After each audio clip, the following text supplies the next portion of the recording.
we won't have the chance like Robert had. They go past you, you're like, woo! My God. And they tell you the part of the block.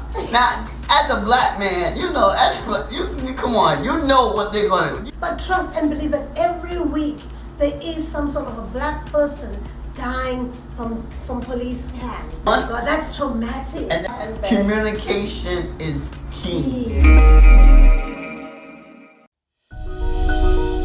Yo, it's your boy, LJ Chaplin, with Lady Season, bringing to you Chilling With The Chaplins, where we deep dive, giving you practical concepts in ministry, business, relationship, and personal development. So we can take control of our life. Let's go and let's get it started.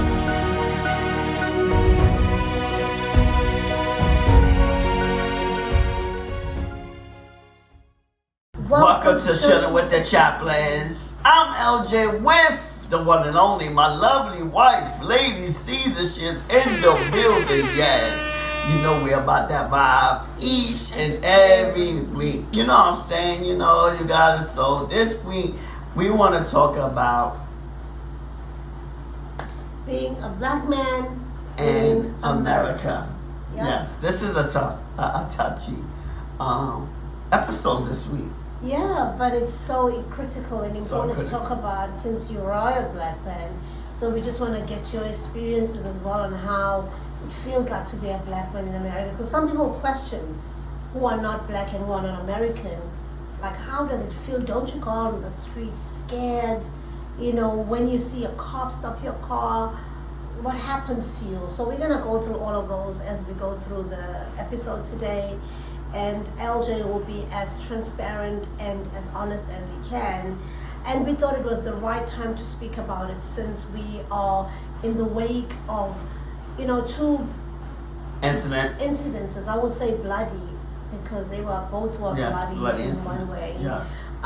Two incidences that we just came from in the last couple of weeks. One of a 25-year-old man, black man. I think that's important to say. Yes. His name is Jayland Walker. May his soul rest in peace. From Akron, Ohio, who was shot 90 times, but suffered more than 60 gun wounds. And that alone just blew my mind. Yes. Like, do it take all that? Does it take all that? Is it necessary? Was it necessary? Was it necessary? So just a disclaimer, we are not a political channel. And we try to stay away from controversial topics. Yes. Because we are self-development, we are self-improvement topic. Business. Mainly we like, you know, educational channel. But when something like this hits, it touches home. And that is why we thought, let's take a break from the series that we were doing about think differently. Think differently. But I think this is also thinking differently in one way. Yes, you're right. Because people are looking at America, which has always been this golden country, and thinking, what happened? Why every week now we're hearing something about people dying under guns in America? Yes, and now because of social media and media, now America cannot shove it under the wall. No, unfortunately not. They can't. Before they used to be able to hide it, and shove, so that the world will not know what's going on. Yeah. But now because of media, it brings it out in the open so that everyone's seeing what's going on in America. And I just want to thank God even for the cameras these cops are carrying around. Some of them which end up not working, but those that do, you know, at least the body cams, we're able to see what exactly happened. Yes. And yes, this gentleman or this man was wrong in a sense that when a cop stops you. I mean, this is one thing that we always talk about, also having that conversation with your young men, with your young boys, even women in a black family. And I'm sure his parents had that conversation with him. That when cops stop you, whether you think you're innocent or you're guilty, just stop and do as they say. Yes. Because if you don't, 90% of the chances are you're gonna die. But if you do, at least it's like 40%. But But there are chances that you might even die, even if you do stop. Yes, I But agree. stopping, at least you proving yourself, your innocence, that because what he ended up doing, he went on a rampage and he ran away from the police, and there was a chase. Yes, he had a gun in his car, which was found. We don't know yet if it was if he used it, and we allegedly found here that he has one case against him, but he's not a criminal record, just a traffic violation. Okay. Right? He has one traffic violation, and Which is not that serious. Which is not serious, which would not end him up in jail or anything. He would have walked off with a fine or whatever. But he chose to run from the cops, and that led to his death. But that's not why we are talking about this. The reason why we are talking about it is how two similar incidences in America are treated so differently. And today we want to bring awareness. So differently. And then we look at this 22-year-old white man, I think that's important to say as well, from Chicago. His name is Robert Crimo, who's now under police custody. But this young man went into a July 4th parade, knowing there were thousands, hundreds of people who were there, and he started opening fire. 6 people died, from what we know from right now as we are recording this episode, and 36 were wounded. Now, same thing happened to this young man. He was chased by the cops. Chased by the police. But guess what? He's alive and in custody. And to tell his story. And to live to tell his story. If he gets, like it just blows my mind away. We've got lists and lists and lists of names of people in similar situations. When they white, the story is different. When they black, a story is fatal. Why is that? As a black man in America, just talk about it. Talk to us about this. What causes this major difference? I think it's go back into slavery. Like it's what the thing is. I think most of us as black men, we are trained and learn to not do certain things because we know that what the outcome can be. So that's why you would not see a black man going and shooting up a crowd like that, because they know as a black man we won't have the chance like Robert had. They ain't gonna put us in custody. They're gonna shoot us right away. Because and apparently the cops said to him when they found the car, when somebody reported him and stopped him, they said, "Can you please do me a favor? Like, do me a favor and put your hands up and step out of the car." Oh, he just murdered people and is doing a cop a favor. Like maybe it was a figure of speech, but still. Yeah, he was so kind and so. Yes. But if that was a black man, he'd be so rough and screaming, "Oh, get off the court, dog! Get off the court! Get off the court!" He ain't gonna say, "Please do me a favor." Yes. He's gonna be aggressive with someone that's. Where did it go wrong? I think. Forget slavery. Slavery was over 400 years ago. Cops that are living right now are not 400 years old.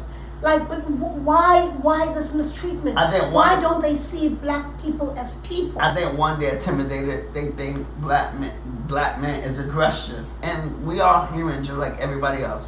Not everyone is. But do you know where that comes from? Like, why would they assume that we are aggressive as black people? That's a good question. I almost pee myself every time I see a flashlight behind me. Like, literally, I feel my pee going, because I don't know what's going to happen. Because in this country, not only males are dying now, even females have been shot. Yeah, Breonna Taylor. Yes. Breonna Taylor. And the list is endless. Some names that we don't know that never made it to the headlines. But trust and believe that every week there is some sort of a black person dying from police hands. Yes, and we are human. We're not aggressive. Just like you feel like black man, white man, Spanish, China, it doesn't matter who you are. We all have some aggression. That's the king in us, the lion in us. But not every man, but not every black man is aggressive. We are human beings, and we should be treated as human beings in dignity and respect. Because like you want respect, you have to. If they always say, if you want respect, you have to earn respect. Mm-hmm. And so for us to respect you, you have to earn our respect. And if you come to us with this aggression, the one thing a lot of times we human, all we're trying to do is protect ourselves, because we know you're gonna, a lot of times if we give in, so what do you think sometimes is wrong with sometimes the reason why I believe the reason why we want, because sometimes if we just stay there, they're not gonna be easy with us. They're gonna pull us on the ground. They're gonna choke us. Yeah, he was afraid of the reaction. Maybe the reaction of the police officer against him. Yeah, 8 against 1. Exactly, 8 against 1. He understand. He's seen it. He's from the hood. When he's from the hood, you understand. He's flight and run instinct. Exactly. He kicked in because all he trying to do is protect himself, because if I do this, it's 8 cops. What they're gonna harass me. They might choke. Come on, we seen them with George Floyd. They might harass me. They might choke me. They choke me out. They might do all kind of crazy things. They're not gonna say, "Oh, please get on the floor." Do me a favor. Do me a favor. They're not gonna do that. Just kill people. You're doing me a favor. Yeah, they're not gonna do that. They're gonna be aggressive with us because they feel like we're aggressive and we feel like I guess they scared us because I guess they feel like we're stronger than them. And because they feel but like it's 8 against 1. Exactly. And this is a 25-year-old boy. And he's not masculine. No. But still, they probably still scared. Sometimes they're still afraid. But then where does the training go? Because these cops are trained. They're trained to handle people, to manhandle people. Was 60 really necessary? Yeah. 60 shots, 90 shots? I think they really put bad shooting. What happened to the 30? I'm sorry. Like really? 30 on the floor? I think what really went wrong is because we do need more black police officers, especially in areas like Cleveland, Ohio, Akron, and Ohio, maybe they're Chicago, not accepted Wisconsin. into the force. Don't you think maybe they're not accepted into the force? I don't think black men are not applying. I'm not sure. You never know. I'm not sure. But I believe some black people are also not applying to be a police officer because maybe they don't want to. But we do need black men to control our hood, because you gotta remember, we know our lingo. We know our swag. We know how we say. We know how we do. So we know, so that when we see a black man see something, we know the lingo. At least they can relate to. They can relate, exactly. They can relate. So that's one thing is we got too many white police officers in the black community. Out of the 8, none of them were black. I don't think so. Because I believe if it was at least one, or sometimes even if it was one black police officer, a lot of times he won't say nothing because it's 7 against 1. It's 7 against 1, so they won't hear them. They're not. So sometimes when it's just one black police officer, it's like he gotta be quiet when there's so many whites against him. So I think that's the problem. We do need black officers. And look at how sad it is that this boy, this 22-year-old boy, Robert, going to what a beautiful celebration, Independence Day is. Yeah. I mean, like the fireworks, the cookouts. It's like if you guys will picture New Year's Eve, it's exactly that. And even I think more because it happens throughout the day, not just the evening like New Year's Eve. It's such a beautiful and it's in the summertime moment for Americans. Like everybody's happy. Actually, I was driving around one neighborhood, a very prestigious main neighborhood, and everybody was. I think it just happened after a parade. Everybody was still sitting outside in their camp chairs, and people were already starting to barbecue in their yards. And to me, it felt like 2010 in South Africa, the World Cup, where everybody was just so happy. So happy. Everybody was smiling, waving. The color of my skin didn't really matter at that point because it was Independence Day, Now, this boy has left a bittersweet taste on such a beautiful occasion. People are now scared to go out into crowds and enjoy the fireworks, enjoy the parades, because of crazy people like him. Yesterday, I attempted to go to watch fireworks at the New York skyline overlooking in Jersey City. Uh-huh. You couldn't get in if you were driving. You could not get. They had like these big trucks, like construction trucks blocking all the roads because they're scared that somebody could just drive through and start killing people. That is so sad in times that we live in, where we're always afraid. So, LJ, tell us, has your family or father had to talk with you? Yes. What is the talk? The talk is, just if the police officer pull you over, just obey the law. Just do what they. So just walk us through. What do you do for? Because I want to know the talk too. Because I live in this country and I'm black. Being female doesn't really mean anything. Yeah. So walk me through. If a police officer stops me, what do I do? Well, you just ask them. Hello, police officer. How are you? Do they even come to you and say hello and how are you? I'm saying I'm going to be proactive and say hello when they come to the car. And, do come to the car. Yes, and another thing too. One thing we do tell them. One day we do. The one thing we would train. If a police officers come to you, don't move. Don't search for things and start looking for things. Put your hands up. Allow them to see your hand that you ain't doing no force. Immediately as you see them. Oh yeah, of course, immediately. So stop the car. Stop the car. Put your hands up, or put it on the dashboard, or put it on outside. No, you don't have to put it on ignition because you gotta remember, and you put it on ignition, you gotta touch it. They don't see your hands. Okay. So no, I'm not turning off the ignition. I'm just gonna put my car, put it in brakes. So they stop me. I'm just gonna put it on brakes. Okay. Put it in brakes. And then once I put it in brakes, and then I lift up my hands. Okay. And then, or you can put your hands outside the window so they can see what. And then once. God, that's traumatic. And then once they come to the car and they tell you to shut up the car, then you take it one hand. Yeah, take it one, and then you shut up the car. Or like I said, why you doing it once if you turn off the car right away. You got to do it as soon as they pull you over. Once you put the car in the park, you turn it off and then put your hands out there. So that there's no forced move. They don't think you're trying to do nothing. So they come into your window, yes, and then what's next? Because I know one of the things they ask for is license and registration. Yes. How do you not take it out? Because your hands have to look for it. Yes, yeah. So what? Because some people, that's where the weapon the firearm is. stops. Right. So and the weapon is also in the glove compartment. So if you do have a weapon, declare that license. That's the licensed weapon. Declare. I have a licensed gun inside my glove department, and that's where my registration is. Oh, okay. Yeah, you want to declare that so that they know. Right. Right away. Because you don't want to be opening the glove department. Exactly, and they see a gun. And then you're gone. Yeah. They're not going to ask questions. You are gone. You are gone. So these are the questions we got to have, because we got to be extra cautious when a police officer stops us, because we don't know if we're gonna live. Yeah, and the sad part, you get stopped for a tail light. You get stopped for brakes not working. Not brakes, because it's a tail light usually. Yeah. They find a reason to stop you.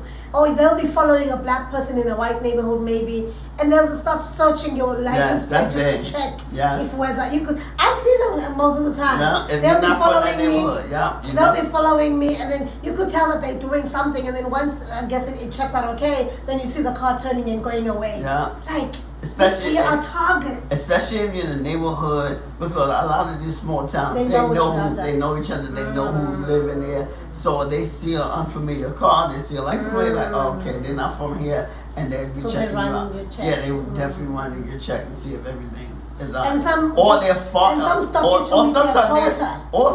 they'll follow you to see where you're going. Right. Just to see where you're going, and just to make sure that you're leaving. Wow. Yeah. And some stop you just to meet the quota.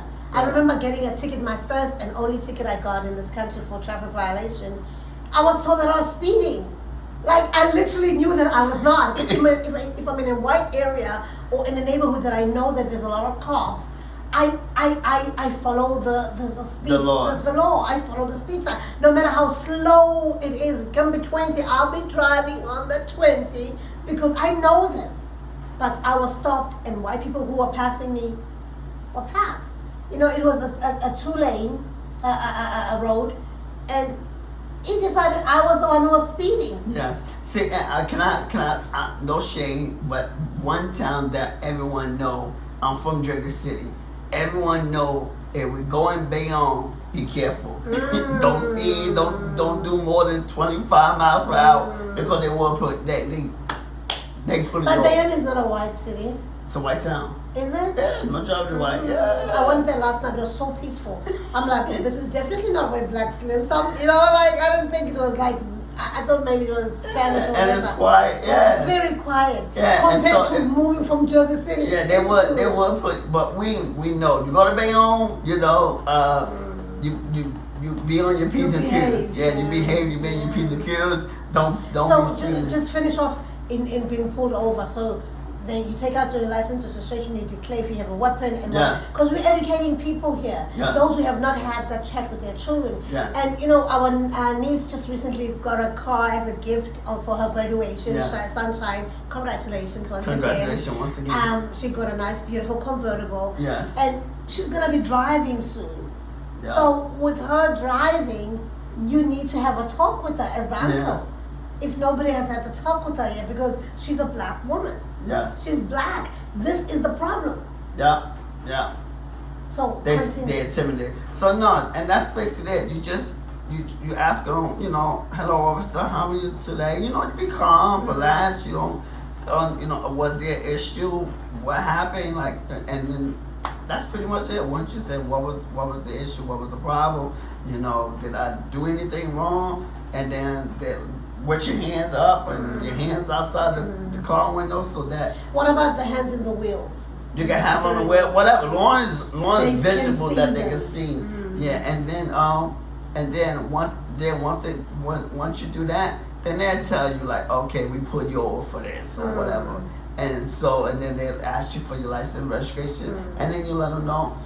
Okay, I'm about to get my it's in your bag. Yeah. I'm about to go into my handbag. Yeah. You let them know. Oh, would you like to pull it out yourself in my handbag? Communication is key. And you want to be open as much as possible. You let them know what you're about to do, so that you won't. They don't make assumptions. Yes, make assumptions. Now, like I said, where I'm from, because we really don't have this issue, because we do have a lot of police officers who are black, who are black in our area, so we don't really have to go to that extreme to do it, because a lot of times we might have a black police officer, so we don't have to go to that extreme. But if you're in an area with majority of white police officers, then you gotta take them extra cautious. Yes, precautions, so that there's no trouble, because they, like I said, you're saving your life. You're saving your own life when you do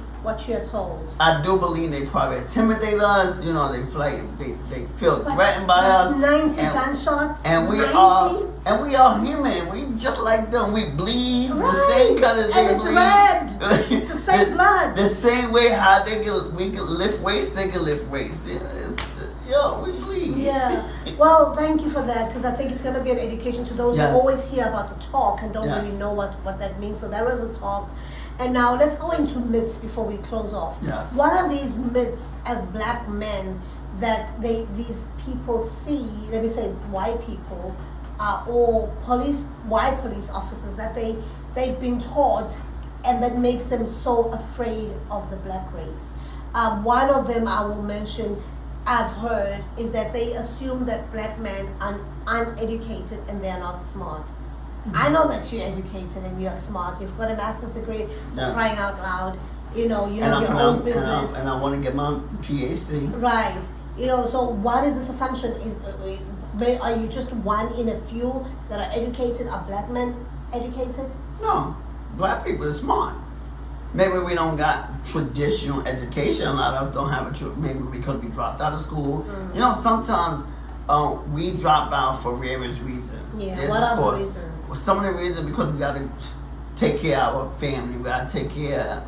Things happen where maybe your father passed away and now or left. Mention that because they leave. Or left, but whatever it is. Sometimes maybe both parents passed away and now you gotta take care of your brothers and sisters. Yes, because you gotta remember, because of like our families probably wasn't educated. We didn't have good jobs, and so now we gotta stop doing what we was doing to get our education to take care of our family. So no, we are smart people. Black people are smart among y'all. We are smart. What about people. the violence? Because you guys are known as violent. Yeah, we violence, but the thing is, we violence to us. We violence to our own kind. We're not violent to everyone. What do you mean by that? Yeah, we violence. We have gang violence. You kill each other. Basically, not other people. Yeah, we kill each other, which is wrong. We should not be doing it. Black people, let's get it together. Put down the guns. We should don't kill your brother. They're not the issue. They're not the issue because they may be doing something. So who must they kill if they're not killing their Nobody. brother? Go to school and get your education. Yes. And stay off the streets. Yes. That's not good. But yeah, we kill each other. We don't go out there. We don't. So are you telling me that black people don't have mental issues? Because most of those white boys or white young men who are killing people, who are going on a rampage, all of them, they come back and the argument is they have a mental case. They have a mental issue. Well, mental issues could be in any race. But a lot, because of the legal system, a lot of times, that's one thing they know they can say mental issues to escape prison. So they go to a mental. But you had a talk. I had a talk with the prosecutor, and she that's the worst thing somebody can say, a mental issue, because she the prosecutor said you better off going to jail than to go to that mental institution, because what they do to you and what they give you, you won't be the same when you come out. Because you're still in jail, but not really. Yeah, you're in a mental institution. And the way how they treat you, all the medication, they give you all different types of medication. Because they want to numb you so that you're like a zombie. Like a zombie, like you're crazy, and you won't be the same. You're really gonna be mental, and you're really gonna have a mental illness when you come out of that situation, because you're not gonna be the same. Can you imagine? Because these boys are usually so young. Like this one is only 22. Just like when when you're in school.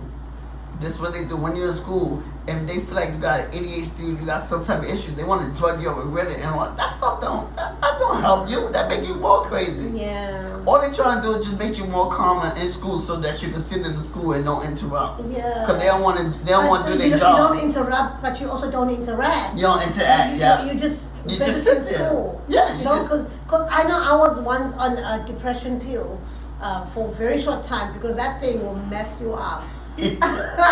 I threw that thing so fast. I was like, nope, God is gonna help me get out of this depression, because it's like have you taken a depression pill before? My God, don't ever try it. It's like they put you in this little box, your mind. Just imagine your mind being put in a box, and you're trying to knock out of this box and nobody can hear you. Then you get so exhausted and knocking, then you're just tired, and then you just numb. Yeah. So you walk around kind of emotionless, kind of. And I remember at that time I was doing my master's degree. I had to stop because I couldn't think, and master's requires you to think. Because they don't ask you like in South Africa. I don't know about America. They don't ask you multiple choice questions in South Africa. You have to write like advanced questions, like explain your scenario, whatever, from your experience, kind of questions. We had open-ended questions. I did masters in America. We had open-ended questions. 50% of it depends. No, it depends on your major. If you were in diplomacy or I was diplomacy, we did a lot of papers. But exactly. Also, in some of our exams, we did have multiple choice. Okay, some exams, but a lot of the tests. Which is cute. Because, I like it. Look, they make it up. They make it a little easier for the test. But they make it up because that might be only 10% of your grade. Yeah. Or 20. When it's that easy, that might be only 20% of your grade. The majority of your grade is the writing. Open-ended. It's the open-ended or the Explain. No, Your reports. Yeah. That you have to do all the big reports. Yeah. That's the majority of it. So you still got to write. You still got to think because the papers. Yes, the papers is the majority of your test scores. Right. Yeah, we did a lot of writing. Yeah.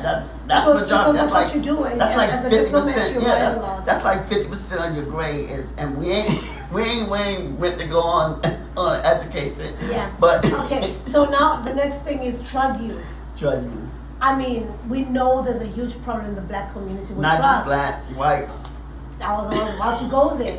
The assumption is that drugs are only done by black people. On occasion, we do Uber, all right? And we've had people come into our car as high as a kite. Yes. White, coming from a black neighborhood to pick up their snatch. You could just tell. You could tell. Like, a person will be like, I just came to pick up to pick up something from a friend. No, not just that. They get in the car, right? They get in your car, and you taking them into the hood. Now, this is a white person, and they tell you to park up the block. Now, as a black man, you know, you come on, you know what they're gonna, you know what they're about to do. They're playing some drugs. Come on, you coming to the hood. You tell them to park up the block. Come on, we know you're gonna get some drugs. Who you fooling? You're not fooling me. I'm fooling you. Come on. And some do 2 stops. So they do the pickup and they're like, give me 2 minutes. It's literally 2 minutes because it's an exchange. It's good, yeah. So 2, and then they thank you, I'm good. And you can see this big smile on their face, like, oh, I got mustache. You know, so the point is we're not looking down on black, white people as well. We're just saying that all races do drugs. Yes. You know, and but it's just seen as this one particular one doing it.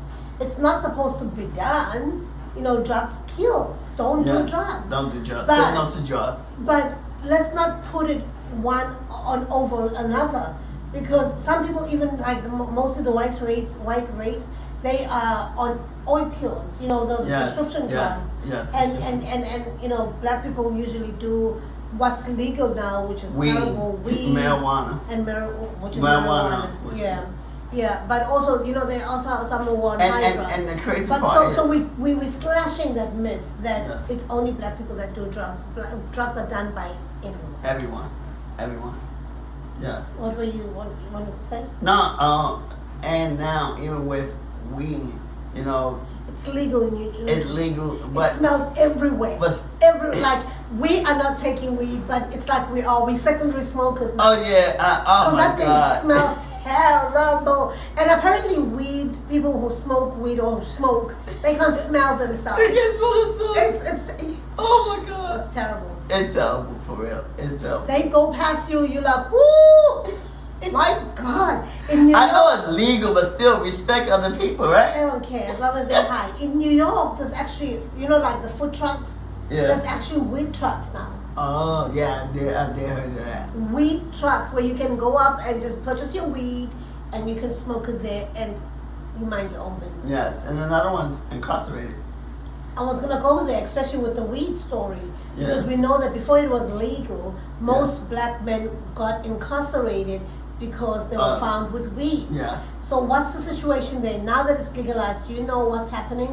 I really don't know what's going on, but I think they're gonna squash and. I hope so, because you know that's a petty charge. Because you gotta remember when you giving them a record for weed, it's harder for them to get a job. So of course, what they're gonna do? They're gonna stay back on the street because they got a record. Yeah. So they should sponge it now since it's legal. Yeah. You know, so that I just feel bad for those who so they can go back. On. So they can go back into society and get a job. Yeah. But that now you have that record. Okay, it's removed off your record. I'm assuming because when they squash it, it's gonna be removed. But you have that experience of prison. Yeah. You've been to prison. You've served time because of this weed. It's actually very sad. It is, especially for a weed charge. Yeah, exactly. Because in New York, what used to happen was there was a stop and frisk. So if you're black and they want to stop and frisk you, they did that during the Giuliani. Yeah, crazy Trump lawyer time when he was a mayor time. You know, when people were stopped and frisked. I'm talking about black people had it rough. We had it rough.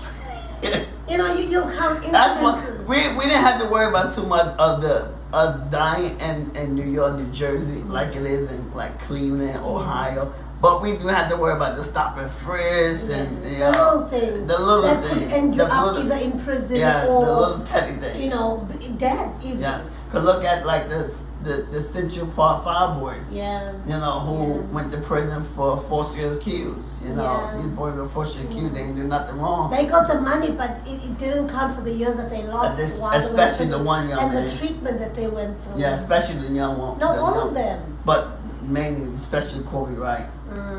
That who got treated did the longest time. But still, we have to go through these things. Some of us might not die, but we got to be careful. We got to take precautions. We got to worry about what if I'm gonna get thrown in jail for being forced accused. And not just that, because they want to just throw us in the prison. But also not just that. From what I've observed as a person or a black person married to a black man, is how you just have to work 5 times harder than your white companion to get anything. Anything. Like we could talk about that on another podcast too about how about the discrepancy between black and white people in the job force. Yeah. Between black men and white men in the job force, which is. I remember you work for Amazon and you would train these white boys, but then months later they'll be your supervisors. Like, I trained you. Like, this person, I have a master's degree. You have a high school diploma. You're getting a bachelor's degree. Oh, a bachelor's degree. Now you're being a supervisor because of your skin color. We gotta get it right. It's just a skin color. There's really nothing different. Yeah, Hey, your last words as we close, just my last words. The whole purpose of this episode was born out of these last 2 cases that we spoke about. Yes. Because they were a shock in my system, of how crazy of a country or a world that we live in. Yes, you go to, I'm from Africa, I guess black people are treated differently because it's mainly black people. But not really. We still experience, discrimination in our own country. As black people, we are the majority, but we still experience, we went through apartheid, for crying out loud. And right now, we are still going through some aftermath, if I could put it that way, of what apartheid did to us.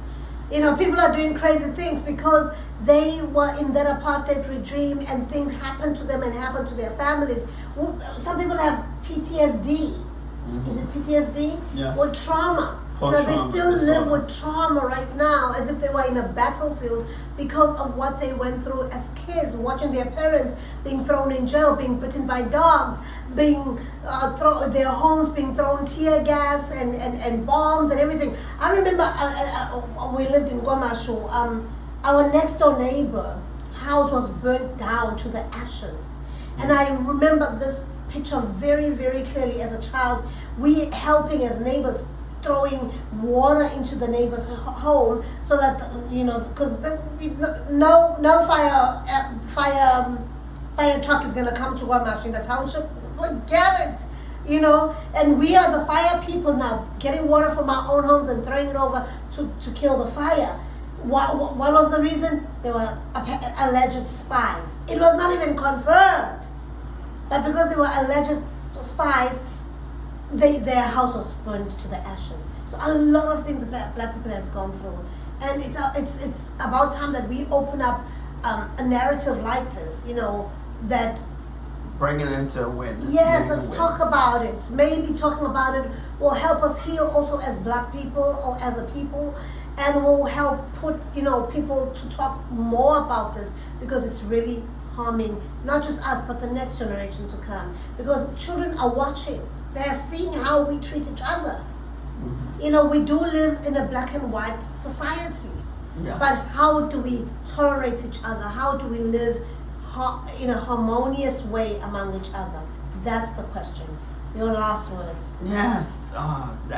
My last words is disheartening. it's saddened what happened to Mr. Walker, who didn't deserve to lose his life for nothing. 60 shots. You know, just thinking about that could be me. Yeah. That could be you. If you're a black man, you're a brother, you know, that could be you. That could be me. That's someone's son. That's someone's son. That's someone's brother. That's someone's father. If you had children. If you had children, yes. So it's disheartening, and there's a quote because it's very powerful, and I'm gonna paraphrase a little because I don't know word for word. But the only way that we can destroy hatred is by having massive success. And so for black people, you know, for us to come up and, you know, for us to get ahead, for us to stop the hate, you know, it's time for us. Let's win. Let's succeed. Yeah, let's win. Let's succeed. Stop worrying about, you know, the things that's in the screen. That don't matter. That don't matter. The girls. You know, it's okay to find someone and you pick that person, but, you know, stop worrying about that stuff, because at the end of the day, your life is more important. And what you do every day, that's the only thing that's going to matter. Yeah. Go to school, get your education, become something, be successful, start your own business, you know, get off the streets, because that's not helping you. Yeah. You know, it just keeping that same narrative that we are aggressive, that we uneducated, we are incarcerated. We're gonna stay with that narrative. We keep doing, but the only way we're gonna win and overcome is that majority of us is doing it and having mass success, so that we can come back into our community. Yeah. And like I said, build each other up. Yeah, and build each other up. You know, and we do need more black. And so we wanna encourage those individuals that want to serve their community, you know, get in the police force, get in the army, get in the police force, Navy, who are in the Navy, in the service, they get so many good benefits. Yes, go to the service, you know, get a bit. You get to go to school for free. You get to get the VA bill. You get to get a house. You get a house. Why didn't you know? So there's a lot of benefits, and so. Yeah, the only way we can overcome is by having massive success. And that doesn't matter where you are. Those that are in South Africa that are anywhere listening, in the world. You know, if you're black, the only way we listen to by people from all over. Exactly. The only way we're going to win, we got to have massive success.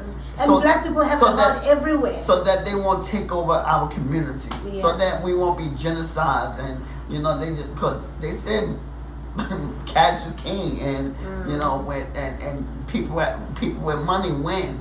And so what that tell you, if people with money win, that means you gotta go get something. Yeah. And you gotta find the means, the legal way to win, the legal way to win, and to have money, so that we can buy homes, so that we can build businesses, so that we can build communities and build schools and have our own Black Wall Street and our own political party. So let's go, let's win, let's get this thing, because I'm tired of seeing us lose our life for senseless things. Yeah. Yes. That was a mouthful, and thank you for saying yes. that. So we've come to the end of our episode, and this episode was sponsored by Next Opportunity Window. Yo, this is a dope community. No, things take place in this community. It allows us to learn and to have these deeper, thought-provoking discussions about everyday life, about business, about real estate, about budgeting, about whatever that we can come upon, whatever you want to learn, whatever you want to know. We can learn, we can connect, we can talk, we can network. We have monthly webinars, we have masterminds from different books from John Maxwell, and we just learn, and we have challenges. I mean, it's endless. And guess what? By you joining us, it helps us to grow, because you be able to share your ideas, what we want, what we can do in the community to make it better. Yeah. And so we say, join the community. We give you a 7-day free trial to try us out, to test us out, to date us, to see if you like it, because you don't have to stay if you don't want to. If you don't like it, you can exit, you can leave, you don't have to worry about it no more. But if you enjoy the community, you enjoy the content, you like to network, you want to build with us, then we say stay, and you will be charged $9.99 after on a monthly subscription. So let's continue our learning, let's continue our growth, and having these conversations in the community. Let's go. Yes. And let's get it. And for more information, come and check us on the description box. You'll find a link that will take you directly, and you can register and get into the community. We look forward to seeing you. We look forward to seeing you. And also, we'd love to be your friends on social media. Here on Instagram, you'll catch me at LadySeason1, and you can catch me on Get Inspired by LJ on Instagram, YouTube, and Fanbase. Yes. And also, you can catch us collectively on all social media platforms. Also, if you have not subscribed, you better press the subscribe button. Yes, we close. We getting there. We got some things coming up. We definitely gonna have some guests once we get to 1,000 subscribers. We're trying to figure out what we're gonna do when we get to 1,000 subscribers, because we got some things on up our sleeves and that we're thinking about to, show the love and show the support back to you. Yes. So thank you for tuning in, and don't forget to share this video. And you can listen to the audio version of this podcast on the podcast that you listen to. We're on Apple Podcasts, Google Podcasts, Spotify, and Amazon Music. And like we always say, hit that follow button. Follow us on the platform that you listen to. Give us a review and give us a 5-star rating. It helps us to grow the channel. It helps us to reach more people. And so we appreciate that you follow us and become the family. Marry us. Yes. So having said that, we want to say hasta la vista. Take care. We'll see you next week. Yo, it's your boy, LJ Chaplin, with Lady Season, bringing to you Chilling with the Chaplins, where we deep dive, giving you practical concepts in ministry, business, relationship, and personal development, so we can take control of our life. Let's go and let's get it started.